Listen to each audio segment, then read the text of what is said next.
Hi everyone, Dr. Nemechek here, and want to talk about how you can help your child for less than $1 a day. You can dramatically improve their health.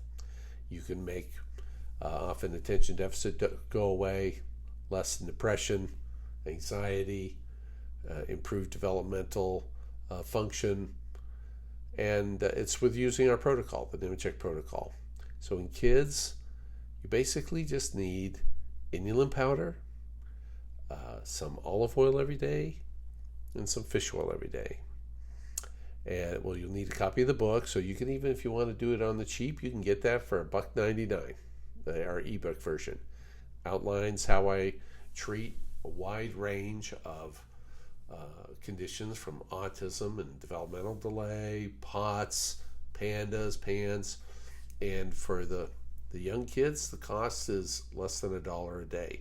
And that even includes if you join Nemechek Navigator, where we have all those instructional videos and algorithms, and there's all this really high-level parent experience there that they'll help guide you along the way. And so think about it.